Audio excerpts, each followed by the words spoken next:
अभी जो आज का जो हमला हमने देखा सिडनी में, जो कल हमला हुआ है, यहूदियों की एक त्यौहार था उस पर, ये एक तो इसको मुख्तलिफ एंगल से देखा जाएगा। एक तो हम जो गज़ा में देखते रहे सारे मामलात,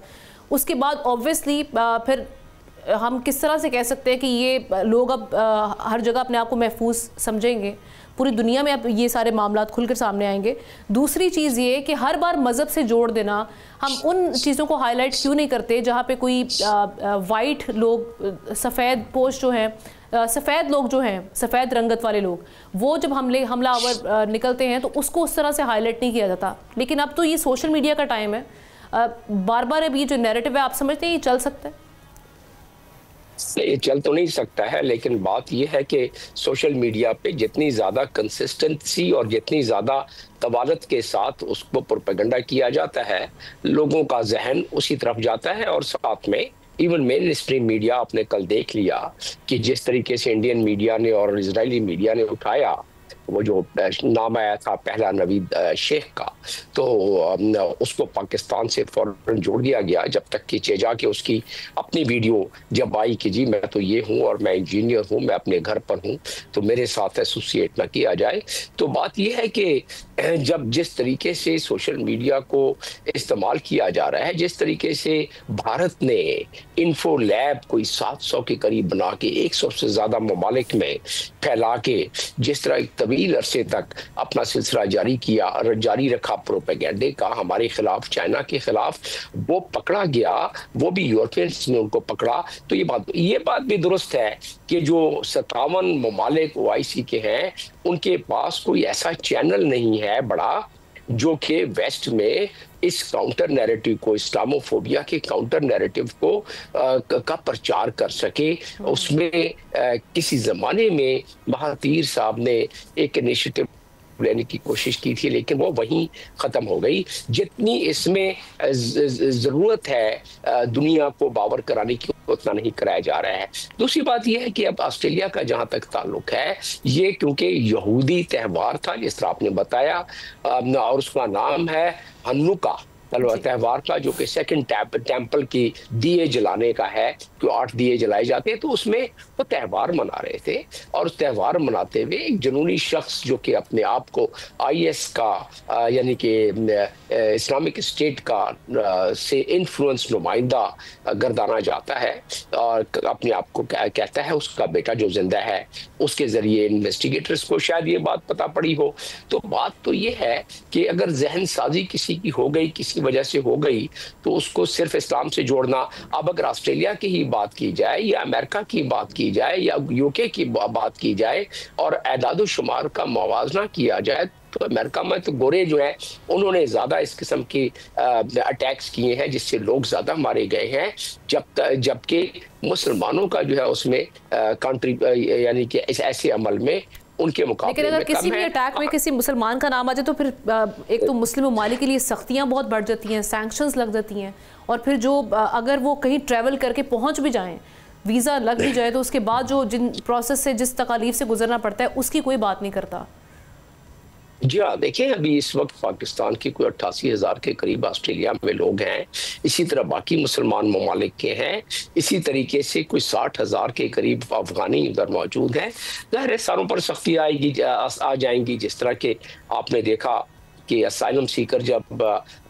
वहाँ यूके में वहाँ से फहरिस्त पाकिस्तान आ गया तो सख्तियाँ शुरू हो गई। इसी तरह यूके में आपने देखा कि जब 2 गार्ड को व्हाइट हाउस पे मार दिया गया तो उसके बाद अफगानियों पर सख्तियाँ आ गई। तो वो एक कुदरती अमर है, लेकिन लोग भूल जाते हैं कि 2019 में जब न्यूजीलैंड में एक इसी तरह के ऑस्ट्रेलियन वाइट ने जब लाइव अपने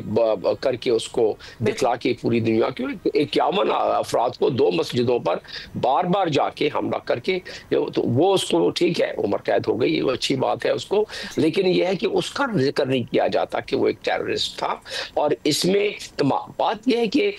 इसकी अगर तारीख की तरफ और इसके बैकग्राउंड की तरफ जाया जाए तो जब पूरी दुनिया ने जोर लगाया और 60 ममालिक से लोगों को रेडिकलाइज करके और लोगों को के जहन साजी करके जब अफगानिस्तान में लॉन्च किया गया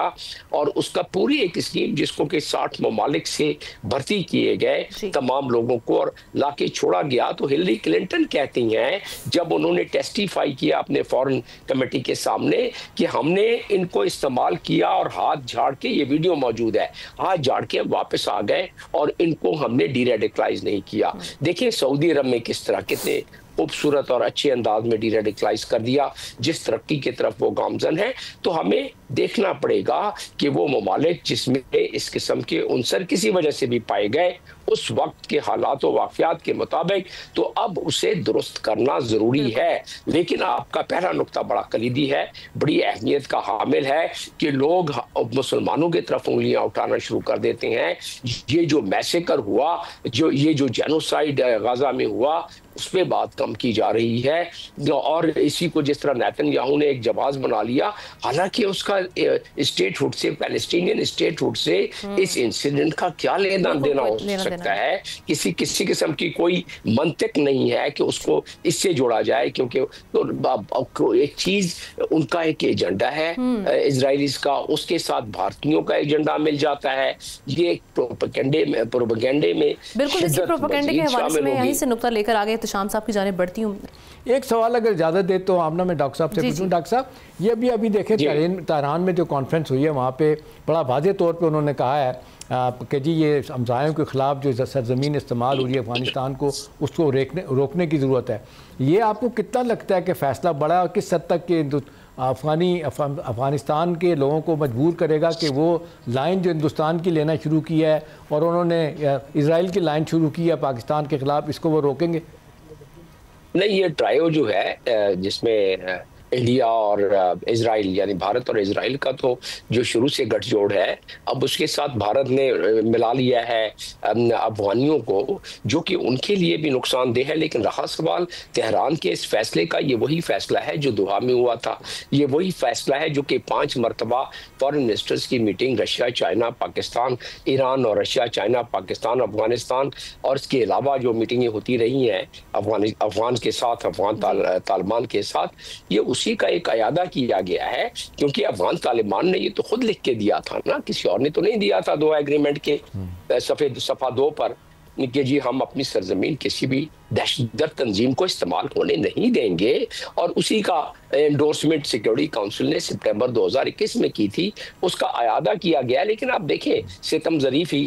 कि एक चीज जिसमें कि अफगानिस्तान का भला हो सकता था, तेहरान भी उसका पड़ोसी मुल्क है, पाकिस्तान पड़ोसी मुल्क है, उसमें उसके बाकी पड़ोसी मुल्क जो सेंट्रल एशियन कंट्रीज के थे, चाइना वहाँ मौजूद था, लेकिन उससे उसने इस्तेफादा नहीं हासिल किया। क्योंकि इस वक्त इंडिया वहाँ डॉलर फेंक रहा है, इंडिया उनको वो जो ख्वाब दिखला रहा है